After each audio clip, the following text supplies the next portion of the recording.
Halo, kembali lagi bersama saya Sebastian Salang dalam diskusi titik temu. Diskusi titik temu adalah diskusi akhir pekan RKN yang mengangkat isu aktual. Nah, kali ini kita mengangkat topik yang juga lagi heboh dibicarakan saat ini, yaitu berkaitan dengan putusan Mahkamah Konstitusi, lalu kemudian berbuntut pada pembentukan Majelis Kehormatan Mahkamah Konstitusi gitu. Dan Majelis Kehormatan MK sudah membuat keputusan, tetapi juga sampai hari ini masih banyak yang tidak puas, lalu kemudian mengajukan gugatan atau melaporkan lebih lanjut berkaitan dengan perilaku dari Hakim MK yang membuat keputusan yang dinilai tidak adil atau menguntungkan pihak tertentu. Nah, kali ini kita mengangkat topik putusan Mahkamah Konstitusi dan dinasti politik Jokowi. Nah, ini judul ini memang diangkat dari dinamika politik yang terjadi belakangan ini berkaitan dengan putusan Mahkamah Konstitusi.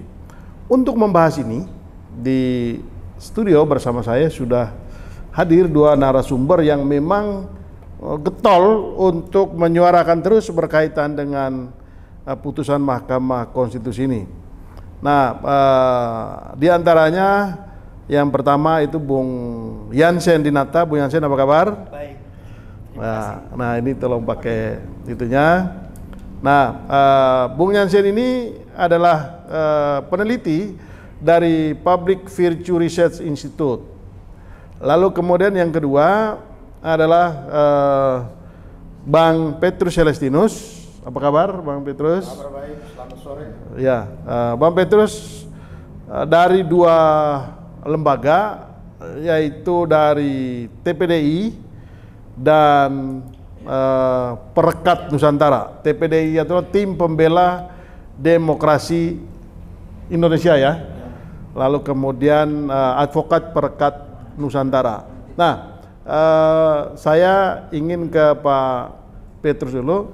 Pak Bang, ini berkaitan dengan putusan MK Perekat Nusantara, saya lihat beberapa kali ikut ya untuk melaporkan Hakim MK yang telah membuat keputusan yang dinilai syarat dengan konflik kepentingan.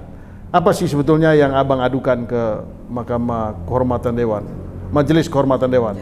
Jadi begitu membaca berita tentang uji material pasal 169 huruf Q Undang-Undang Pemilu, kita melihat komposisi majelis dalam perkara 90 dan perkara-perkara 29, 51, 55 itu terdapat Anwar Usman yang merupakan ipar Presiden Jokowi. Lalu kita selidiki, ternyata memang di perkara 90 Anwar Usman ini aktif memimpin rapat-rapat dan juga memimpin persidangan-persidangan. Akhirnya tanggal 12 Oktober itu kami somasi 9 hakim konstitusi itu supaya mundur dari perkara ini. Nah, somasi itu kami kirim dengan alasan karena tanggal 12 berarti 4 hari lagi perkara diputus. Kami minta supaya Anwar Usman dan anggotanya yang 8 orang itu semua mundur dari perkara ini dengan alasan semua mereka berkepentingan. Kepentingannya apa? Kalau batas minimum usia capres-cawapres saja mereka ingin mengubah melalui mekanisme uji material, maka mereka juga akan mengubah usia mereka sendiri, baik itu untuk mempermudah batas. Sekarang ini kan kalau saya tidak salah usia 55 tahun. Bisa saja mereka turunkan jadi 40 tahun dan pensiunnya bisa naik jadi 75 atau 80. Kalau sekarang kan pensiunnya 70 tahun. Jadi kita alasan pertama karena berkepentingan jadi lebih baik mundur. Alasan yang kedua, Anwar Usman ini adalah ipar Presiden Jokowi yang dia mengadili salah satu perkara yang pada saat diputus ketua umumnya Kesang PSI. Jadi ada ipar di situ, ada ponakan, dan setiap uji material presiden pasti menjadi pihak. Karena undang-undang itu yang menandatangani presiden. Presiden juga salah satu lembaga yang ikut membentuk undang-undang. Jadi setiap kali uji undang-undang pasti pihaknya itu DPR, presiden, dan pihak terkait lainnya termasuk pemohon. Jadi keterlibatan satu keluarga ini dalam perkara uji material pasal 169 huruf Q ini bisa dibuktikan dan sudah tidak bisa dibantah lagi. Karena itu kita minta mundur, ternyata pada saat putus kami hadir semua lengkap. Tanggal 18 kami laporkan ke Majelis Kehormatan Mahkamah Konstitusi. Waktu itu majelis ini belum dibentuk. Majelisnya kan baru dibentuk tanggal 23 Oktober. Kita lapor tanggal 18, diterima laporannya, kemudian tanggal 20, kalau nggak salah 28, mulai sidang pertama. Dan sidang itu yang kemudian kemarin tanggal 7 itu diputus. Tapi sebelum diputus tanggal 7 itu, tanggal 6 kami datang mengingatkan soal mekanisme banding tidak diatur, majelis kehormatan banding belum dibentuk dan lain-lain. Kita kasih masukan ke Pak Jimli juga. Nah, kira-kira itu. Nah, itu apa substansi putusan nomor 9 perkara nomor 90 yang membuat TPDI dan Perkat Nusantara ini harus mengadukan hakim-hakim itu? Ya, di perkara 90 itu si pemohon, jadi perkara 90, perkara 91 itu orangnya sama. Mereka dua kakak adik kandung, anak dari seorang advokat juga, kawan kita juga. Mereka sebagai pemohon, dan di dalam permohonan itu mereka betul-betul sampai 8 kali menyebut nama Gibran. Ya, Gibran ini salah satu pemimpin di daerah yang betul-betul mereka mereka idolakan lah. Mereka idolakan karena dianggap sukses membangun Solo dan lain-lain, sehingga kalau kepemimpinan ke depan melalui Pilpres 2024, Gibran layak untuk memimpin bangsa ini dan segala macam ya. Jadi sebetulnya menguji pasal 169 itu subjek pemohonnya itu sebetulnya Gibran. Hanya pakai tangan orang lain? Ya, menggunakan tangan orang lain. Lalu itu berarti Pak Anwar Usman dari sejak gugatan ini masuk dia sudah tahu. Kemudian pada waktu gugatan ini masuk, sebelum-sebelumnya pun sudah gembar-gembor pemasangan, ada yang sudah bikin beliau, Prabowo, Gibran. Sehingga semua orang tahu bahwa perkara gugatan 169 huruf Q uji material itu pasti peruntukannya kepada Gibran. Kemudian di situ ada Presiden Jokowi sebagai pihak, ada Gibran kepentingannya diperjuangkan oleh pemohon, yang memimpin sidang adalah omnya sendiri, ipar-iparnya Presiden Jokowi. Jadi hubungan keluarga yang dilarang oleh undang-undang bagi seorang hakim untuk memimpin persidangan atau menyidangkan perkara itu, di mana dia harus mundur, itu sudah dilanggar oleh Anwar Usman dari sejak awal.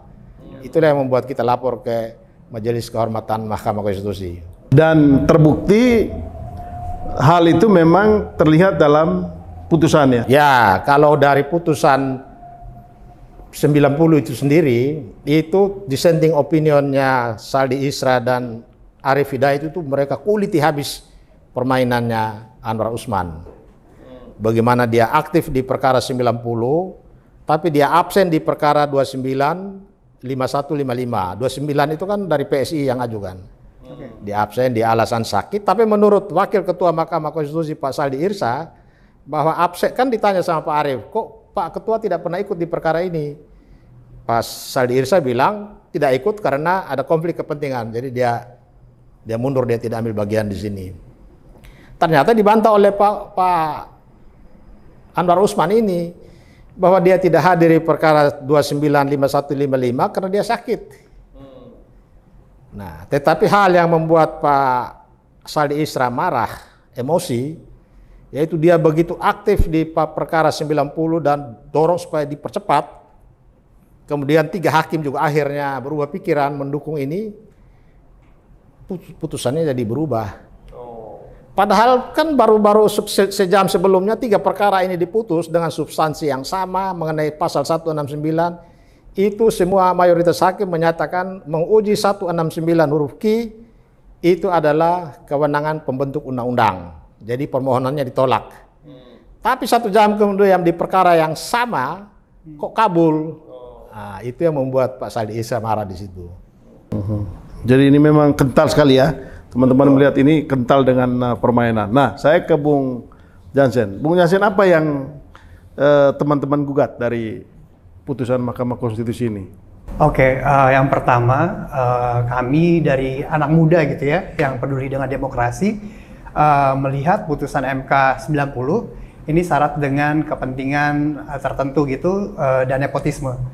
Dan kami sangat prihatin dengan putusan tersebut karena putusan tersebut tidak mewakili anak muda justru gitu, tetapi ini hanya untuk melanggengkan atau memudahkan atau memberikan karpet merah kepada Gibran gitu. Jadi narasi yang dibangun oleh Anwar Usman bahwa ini adalah putusan yang akan berdampak untuk Indonesia di masa depan gitu, bukan hanya untuk pemilihan cawapres atau capres atau cawapres 2024 ini, saya rasa itu tidak relevan gitu. Nah, keprihatinan kami terhadap mundurnya demokrasi melalui putusan tersebut membuat kami mendesak agar Anwar Usman pertama itu diberhentikan secara tidak hormat. Akan tetapi putusan MK kemarin itu Anwar Usman hanya diberhentikan jabatannya dari jabatan ketua gitu ya. Kami mendesak Anwar Usman itu tidak menjadi hakim di MK lagi gitu, karena sudah tercoreng MK, dan untuk mengembalikan kepercayaan publik dan juga marwah dari MK tersendiri gitu, itu MK sendiri gitu, harus Anwar Usman harus keluar dari MK gitu. Nah, karena putusan kemarin Anwar Usman hanya diberhentikan jadi ketua MK, kami sebagai anak muda yang peduli demokrasi mendesak agar Anwar Usman mundur dari MK, seperti itu. Ya. Nah, apa yang dilakukan untuk mendesak mundur itu? Kami terus menyuarakan melalui sosial media dan lain-lain gitu ya, tapi juga kami melakukan konsolidasi dengan anak-anak muda lainnya, dengan dengan orang-orang muda, dengan civil society dan lain-lainnya gitu. Ada juga kami menanggapi Maklumat Juanda yang juga menyuarakan hal yang sama gitu. Kami mendukung Maklumat Juanda yang menyuarakan hal yang sama gitu. Kami tetap melakukan konsolidasi dengan berbagai elemen anak muda, termasuk dengan CSO ataupun mahasiswa gitu, untuk menyuarakan dan juga memperluas suara kita gitu, agar masyarakat atau publik juga menyuarakan agar Anwar Usman mundur. Oke, kita akan lanjutkan diskusi ini, tapi kita tahan dulu setelah break yang satu ini.